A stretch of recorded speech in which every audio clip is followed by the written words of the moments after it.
있는 자에게 큰 고통과 슬픔이 있을 때 위로가 필요합니다. 두 가지 위로 중에서 어떤 것이 진정한 위로일까 한번 생각해 보시기 바랍니다.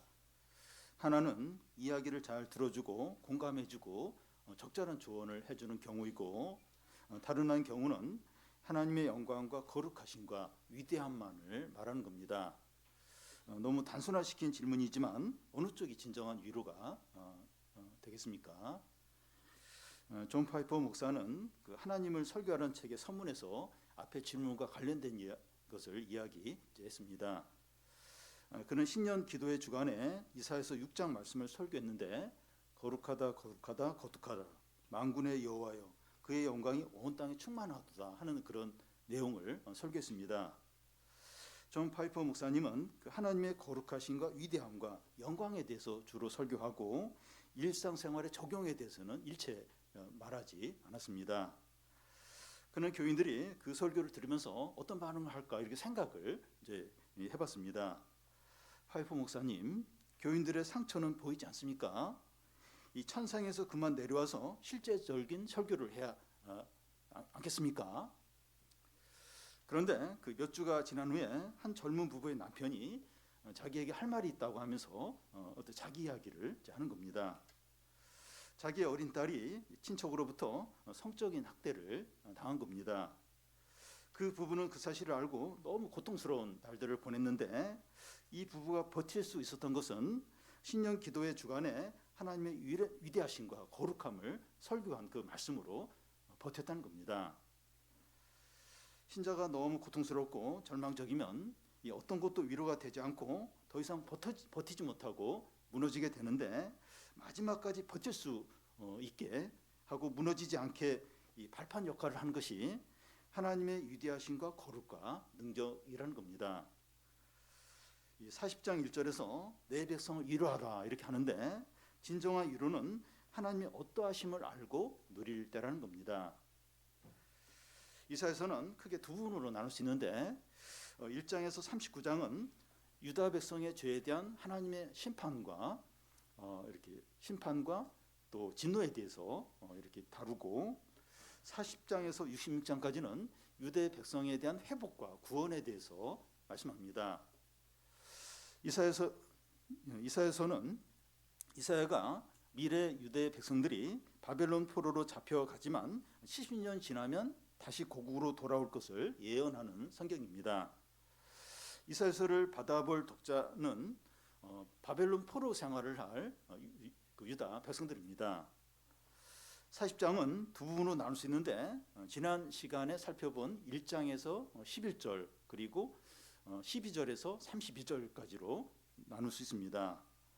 이 앞부분은 어떤 내용인가 하면, 하나님께서 유다 백성을 구원하실 마음이 있으신가, 맞다는 거예요. 그렇게 하신다는 거예요. 뒷부분은 하나님께서 유다 백성을 구원할 능력이 있으신가, 그렇다는 겁니다. 그러니까 40장의 앞부분은 하나님이 유다 백성을 구원하시려고 하는가 하고 맞다는 거예요. 그리고 뒷부분은 하나님께서 유다 백성을 구원하실 수 있는가, 구원하실 수 있다 하는 그런 내용입니다. 이사야서를 받아볼 유다 백성들은 바벨론 포로 가운데 있기 때문에 크게 낙심하고 침체에 빠져 있습니다. 성전은 불탔고 성벽은 다 무너지고 나라는 망했기 때문에 하나님이 우리를 버렸다 이렇게 생각을 했습니다. 이런 자들을 진정으로 위로하고 소망을 갖게 하는 것은 하나님이 어떠신 분인가를 분명하게 알게 해주는 거죠.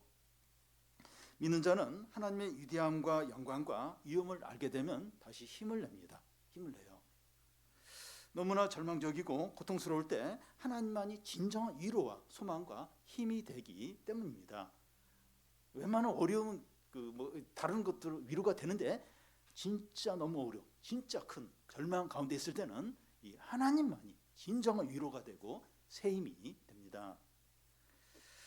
제가 여러분에게 권하고 싶은 것은 오늘 본문 말씀인 12절에서 31절까지, 이 시간에는 24절까지만 살펴보는데, 가장 힘들고 두렵고 절망적일 때 이 말씀 한번 천천히 한번 읽어보시기를 권합니다.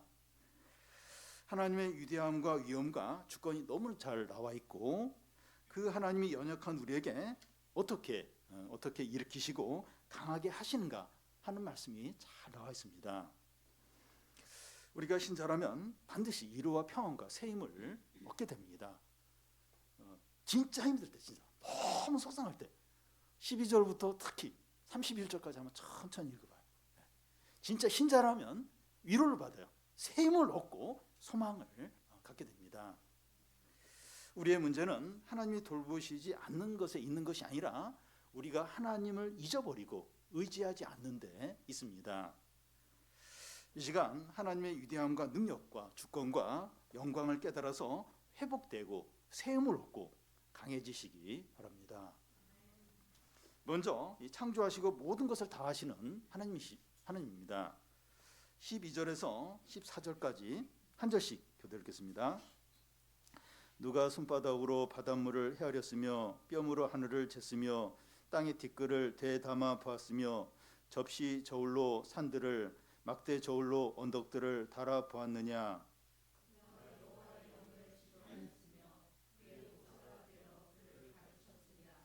그가 누구와 더불어 의논하였으며 누가 그를 교훈하였으며 그에게 정의의 길로 가르쳤으며 지식을 가르쳤으며 통달의 도를 보여주었느냐. 예. 이 12절을 이제 메시지 성경으로 다시 보면 이해가 잘 되는데요. 자기 두 손으로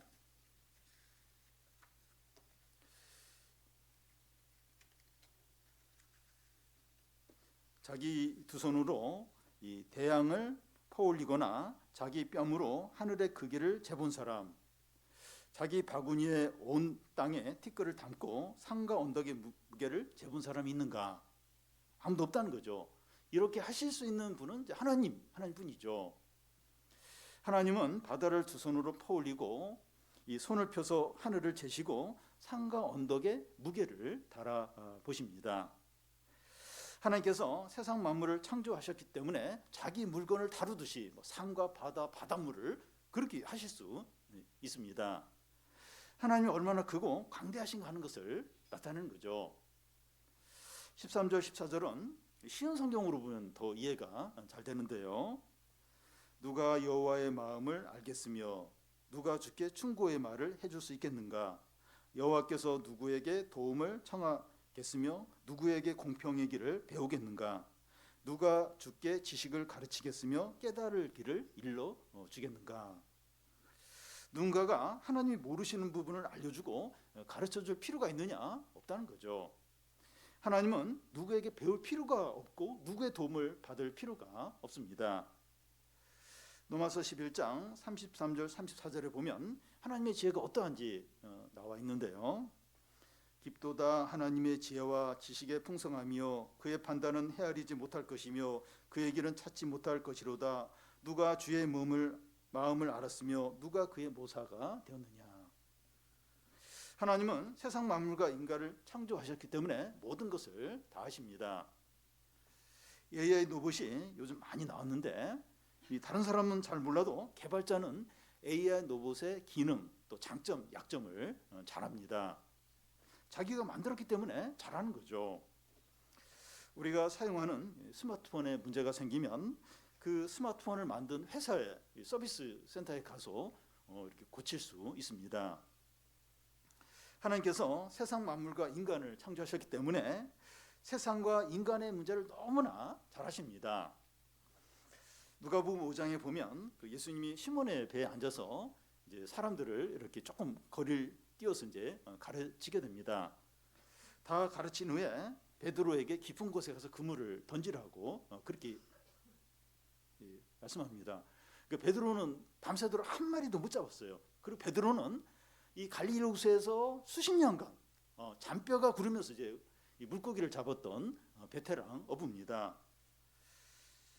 그런데 그 물고기가 전혀 상관없는 예수님이 깊은 곳에 가서 그물을 던지라 하니까 속으로 불신이 이제 생길 수 있죠. 그리고 속으로는 거부하고 싶고 안 하고 싶은데 주의 말씀을 의지해서 그물을 내리겠다 이러면서 그물을 내렸는데 엄청나게 많은 물고기가 잡혔습니다. 하나님 모든 걸 다 아세요. 이 물고기 잡는 이 부분에서도 다 아시는 겁니다. 우리가 고민하는 진로 문제나 가족 간의 어려움이나 자녀 문제나 부부 사이의 갈등이나 인생의 고민들을 잘 아십니다. 세상에서 악인이 잘 되고 의인이 고난을 받고 믿음으로 살아도 어려움이 계속될 때 너무 어려워요. 너무 낙심이 되고 이해가 안 됩니다. 그런데 그럴 때도 하나님의 계획과 지혜를 인정해야 됩니다. 하나님의 선한 계획, 하나님의 지혜를 인정하는 거죠. 우리에게 이해가 되지 않는다고 하나님을 부정하거나 하나님을 부정하는 것이 아니라 하나님의 선한 뜻이 있다는 것을 인정을 하는 겁니다. 우리는 나중에 깨달아요. 나중에 좀 더 이렇게 시간이 지나고 신앙이 성숙하고 나서 그때 그런 일이 그렇게 어떤 하나님의 뜻이 있었구나. 나중에 알아요. 하나님의 지혜가 무한하고 풍성하다는 것을 인정하는 겁니다. 하나님 나보다 더 똑똑하다. 인정을 하는 거예요. 세상 역사의 주관자 되시는 이제 하나님이십니다. 15절부터 17절까지 한 절씩 교독하겠습니다. 보라, 그에게는 열방이 통에 한 방울 물과 같고 저울의 작은 티끌 같으며 섬들은 떠오르는 먼지 같으리니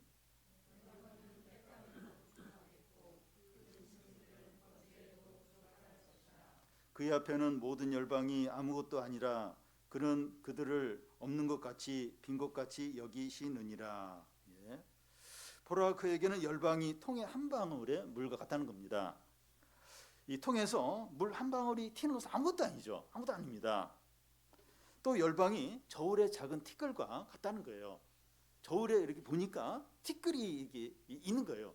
그 저울에 전혀 영향이 없죠. 혹 불면 그냥 그 티끌은 날아가 버립니다. 여기서 열방은 여러 나라를 가리키는데 특히 바벨론을 가리킵니다. 이사야를 받아볼 유다 백성들은 바벨론 포로 생활을 하고 있는데 바벨론은 절대적이고 너무 강한 그런 세력입니다. 그래서 하나님께서 바벨론에서 너희를 구원해 주신다 이런 말씀을 할 때 안 믿는 거예요. 이 바벨론 얼마나 큰 나라인데 어떻게 여기서 우리를 구원한다고 하는가. 그리고 세계 역사상 이렇게 포로로 잡혀갔다가 다시 돌아와서 이렇게 나라를 세운 그런 게 없어요. 그러니까 안 된다고 생각을 한 거죠. 그래서 하나님께서 바벨론에서 이제 구원하실 거다 이래도 못 믿는 겁니다. 그런데 하나님 앞에서 바벨론은 통의 한 방울의 물과 같고 저울 위에 있는 티끌과 같다는 거예요. 이 말씀대로 역사적으로 이루어지는데 그렇게 강력한 바벨론이 100년을 지속하지 못해요. 페르시아에 너무 쉽게 함락이 됩니다. 하나님이 바벨론을 물 한 방울처럼 티끌처럼 무너지게 하시는 거죠. 17절을 보면 모든 열방이 하나님 앞에서 아무것도 아니고 없는 것과 같고 빈 것이라고 이렇게 합니다. 같은 말씀이 그 시편 2편에도 이제 나와 있는데 세상 군왕들이 나서며 관원들이 모여서 하나님을 대적하는데 이 하늘에 계신 이가 웃어요. 그들을 비웃는다고 이렇게 합니다.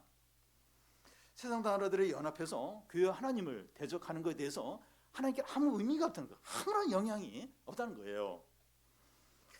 한미일 혹은 북중러, EU 연합이 그래서 여러 나라들이 연합할 때 큰 힘이 생길 것 같고 뭔가를 할 것 같은데 하나님 앞에서 아무것도 아니고 없는 것과 같다는 겁니다. 하나님은 아수르 군대 18만 5천 명 하룻밤 시체로 다 만들었고 이스라엘을 추적하는 애국 군대를 그냥 이 강에 그 홍해에 그냥 수장을 시켜 버리셨습니다. 하나님은 세상 모든 나라들을 없는 것처럼 아무것도 아닌 것처럼 여기시는 분이세요. 그래서 이렇게 어떤 이렇게 강대국들이 이렇게 하고 그럴 때 겁을 내요. 근데 그 모든 나라들이 연합해서 뭘 하려고 해도 그건 하나님 앞에서 없는 것 같아요. 이 통에 그 물 한 방울에 불과하다는 거예요.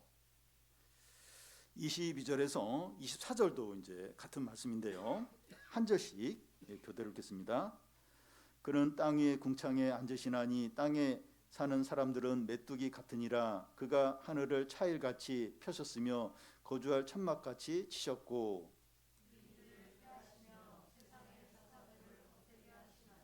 그들은 겨우 심기고 겨우 뿌려졌으며 그 줄기가 겨우 땅에 뿌리를 박자 곧 하나님의 입김을 부시니 그들은 말라 해오리 바람에 불려가는 촉에 같도다. 예. 하나님께서 땅에 그 높은 곳에 앉아서 보니까 땅에 사는 사람들이 메뚜기 같다는 겁니다. 사람들은 자신을 대단히 여기는데 하나님 보실 때는 메뚜기라는 거예요. 이 메뚜기 같다는 것이 어떤 것인지 바로 이제 나오는데 하나님이 귀인들을 폐하시고 세상의 사사들을 헛되게 하신다는 겁니다. 귀인들은 최고의 권력자, 오늘날로 말하면 대통령이나 글로벌 기업의 CEO 같은 사람들을 이제 말합니다. 현재 최고의 권력자들은 절대적일 것 같고 영원할 것 같은데 메뚜기같이 한순간에 패한다는 겁니다. 우리나라 전직 대통령을 보면 대통령일 때는 절대 권력을 가진 것 같았는데 그 본질은 메뚜기입니다. 이 대통령 자리에서 내려오니까 그 실체가 드러나는데 메뚜기예요. 아무것도 이제 아닌 겁니다. 트럼프나 시진핑이나 푸틴도 하나님이 보실 때 메뚜기인 거예요. 그 시진핑이 군사 어떤 퍼레이드 할 때 보면 거기서 손을 흔들고 하나님 같다는 거. 근데 메뚜기. 푸틴도 그렇고 트럼프도 그렇고 메뚜기인 겁니다. 그 사람이 그렇게 무가치하다는 그런 의미보다도 하나님 앞에서 그렇게 대단하게 보이지만 그냥 실상은 메뚜기에 불과하다는 거죠. 하나님이 정하신 때 메뚜기처럼 패하게 됩니다. 저렇게 언제까지나 저렇게 절대 권력을 행사할 것 같은데 하나님이 때가 되면 그냥 그 메뚜기로 이제 무너져 버린 거죠. 심한 날뿐 뿌리를 제대로 내리지 못한 식물 같아서 하나님 입으로 한번 팍 불면 그냥 날아가 버린다는 겁니다. 풀은 시들고 꽃은 떨어지듯이 모든 육체는 죽고 모든 영광은 사라진다는 거죠. 세상 역사가 강대국의 그 권력자들에 의해서 좌우될 것 같지만 하나님의 주권과 다스림에 전적으로 달려 있습니다.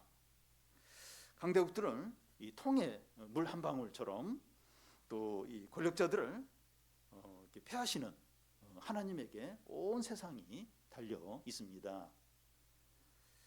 그러면 이런 하나님을 누구와 이제 비교하겠느냐 하는 겁니다. 18절을 같이 한번 읽겠습니다. 그런즉 너희가 하나님을 누구와 같다 하겠으며 무슨 형상을 그에게 비기겠느냐. 너희가 하나님을 누구와 같다 하겠느냐 하는데 하나님을 다른 것과 비교하면서 더 낫다 더 못하다 하고 말하는 것을 가리킵니다. 보통 비교를 한다는 것은 비슷하거나 같은 부류에 속할 때 비교가 가능합니다. 사람들은 서로 차이가 나지만 같은 인간이기 때문에 비교를 할 수가 있어요. 그런데 조물주와 이 다른 피조물과는 비교를 할 수가 없습니다. 근데 사람들은 하나님과 다른 것을 비교를 해요. 그래서 하나님보다 다른 것을 더 우선적으로 여기고 의지합니다. 이 대표적인 게 이제 우상들이죠.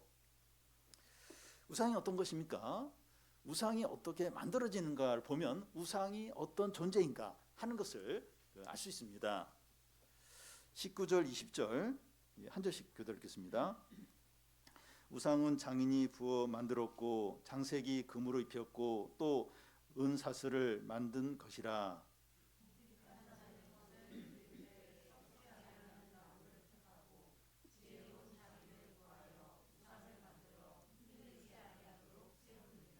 예.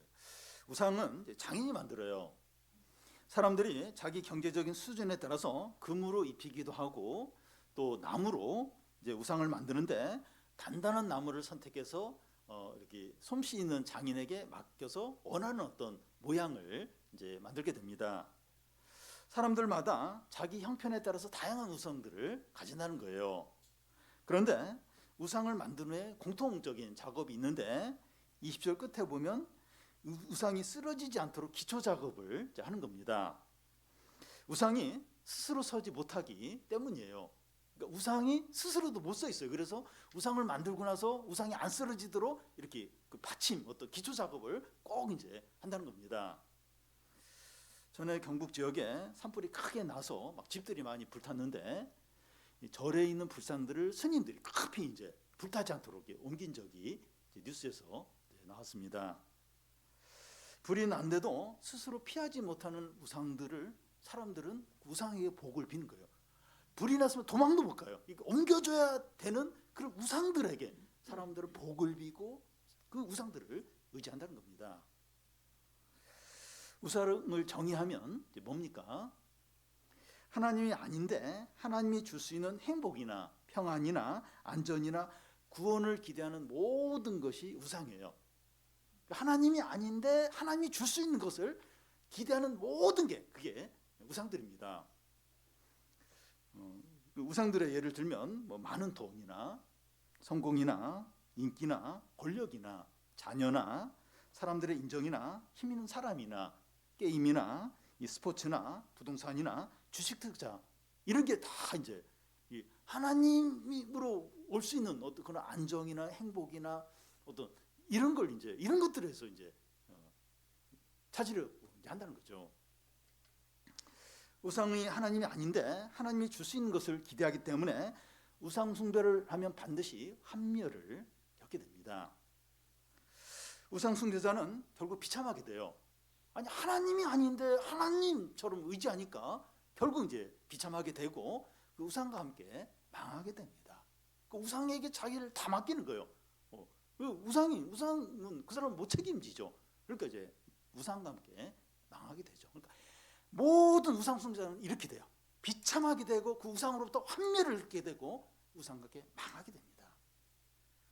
그런데 우리는 하나님과 비교될 수 있는 것처럼 비교할 수 있는 것이 있는 것처럼 우상을 찾고 우상을 의지할 때가 많습니다. 나는 우상을 섬기지 않는데, 나 우상 안 섬기는데 그렇게 생각할 수 있는데 우리가 하나님을 온전히 믿고 사랑하고 의지하지 않는다면 우상을 섬기고 있는 거예요. 그러니까 우상을 내가 섬기는지 안 섬기는지 모를 수 있어요. 나는 우상 안 섬긴다고 생각을 할 수 있는데 하나님을 전심으로 의지하고 믿고 신뢰하지 않으면 우상을 섬길 가능성이 있어요. 다른 것을 의지하고 다른 것에 마음을 두고 다른 것에서 하나님으로부터 받을 수 있는 걸 기대하고 그렇게 살 수 있다는 거예요. 그러면 이제 우상 숭배를 하고 있는 겁니다. 유다 백성이 바벨론 포로로 끌려간 주된 이유가 우상 숭배 때문입니다. 그들이 하나님 대신에 우상을 섬긴 원인이 무엇입니까? 무엇이라고 합니까? 21절을 같이 한번 읽겠습니다. 너희가 알지 못하느냐? 너희가 듣지 못하였느냐? 태초부터 너희에게 전하지 아니했느냐? 땅의 기초가 창조될 때부터 너희가 깨닫지 못하였느냐? 너희가 듣지 못했느냐? 하나님께서 태초부터 말씀을 전했다는 거예요. 근데 너희들 듣지 못했느냐?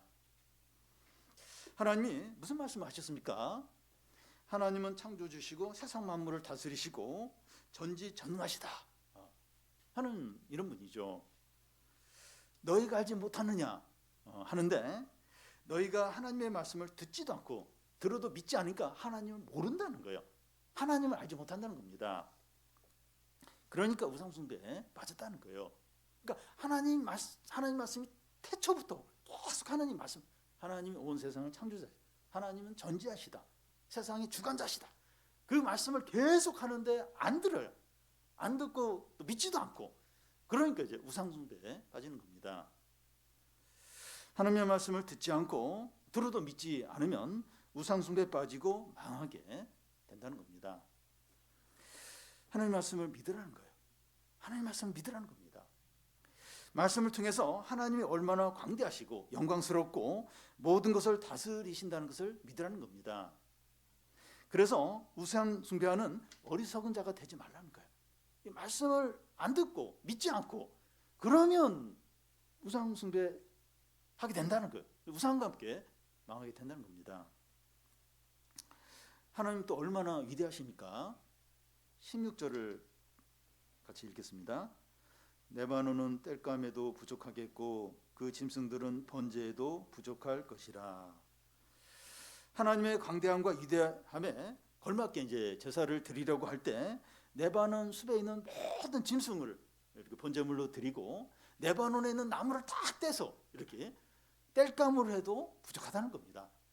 하나님을 제대로 이렇게 예배하려고 할 때 뭐 엄청나게 많은 사람들이 엄청난 뭐 오케스트라 엄청나게 그렇게 해도 거기에 하나님께 합당치 않다는 거예요. 하나님 그만큼 강대하시고 위대하시고 크시다는 겁니다. 그런데 이렇게 크고 위대하신 하나님을 우리가 어떻게 예배하고 섬기고 동행할 수 있습니까? 가까이도 못 가죠. 이렇게 크신 하나님 어떻게 우리가 섬기고 또 이렇게 이 하나님과 함께 이렇게 할 수가 있겠습니까? 가장 놀랍고 감사한 것은 이렇게 위대하고 광대하신 하나님이 성육신 하셔서 우리에게 오셨고 우리 위해서 죽으시고 부활하시고 성령을 우리에게 내려주신 겁니다.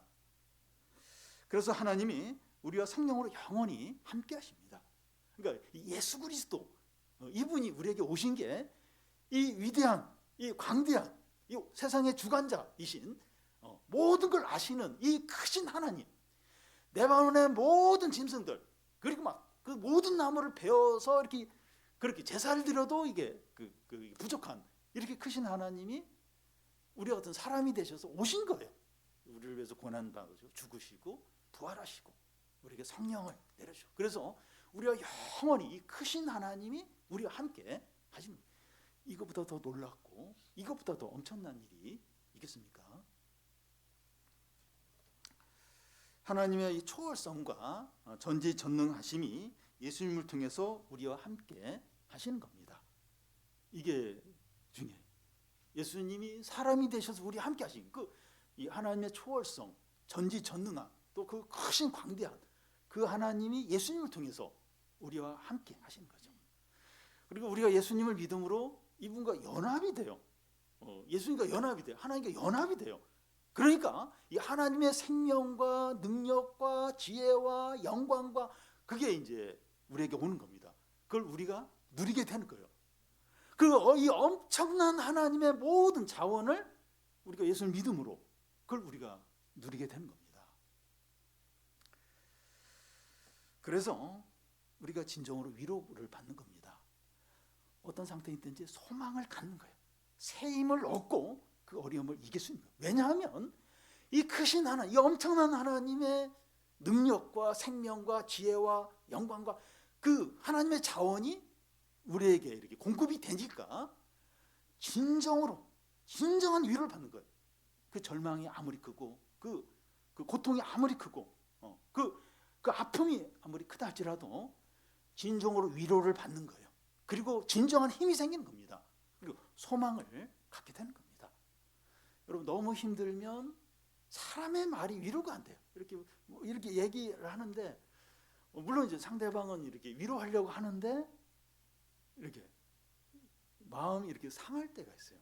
나는 이렇게 힘든데 이렇게 위로한다고 하는 말이 자신의 마음을 이렇게 전혀 이렇게 헤아리지 못하는 그런 경우가 있어요. 그러니까 그 사람이 뭐 잘못한 그 차원이 아니라 너무 힘들고 너무 아프면 우리 이렇게 사람의 말이 위로가 안 되고 이렇게 뭐가 참 어떤 서운한 마음이 들 때가 있는 겁니다. 그러니까 그 위로하는 사람이 잘못했다는 게 아니라 본인의 아픔이 너무 크면 그렇다는 거예요. 그럴 때는 하나님의 위로밖에 없습니다. 이 크신 하나님, 이 전지전능하신 하나님, 그리고 우리를 위해서 죽으신 이 하나님의 어떠하신 이 하나님의 은혜와 사랑이 진정으로 위로가 되고 이렇게 일어설 수 있는 셈이 되고 소망을 갖게 하는 겁니다. 그래서 우리에게 가장 필요한 것이 하나님의 말씀을 믿는 겁니다. 하나님의 말씀을 믿는 것. 말씀을 통해서 하나님의 위대하심과 강대하심과 또 창조자 되심과 역사의 주신 되심과 우리를 위해서 죽으신 그걸 믿는 거예요. 그걸 깨닫는 겁니다. 이게 가장 필요합니다. 어느 것으로도 위로가 안 돼요. 어느 것으로도 힘이 안 써요. 그런데 하나님이 하나님 되심 이 깨달아지고 누려질 때 그럴 때 이제 일어나죠. 그리고 소망을 갖게 되고 또 죄를 이길 수 있는 겁니다. 지금 우리가 어떤 형편과 고난 가운데 있든지 하나님을 전적으로 바라보고 믿어서 위로받고 새 힘을 얻고 담대해지시기 바랍니다.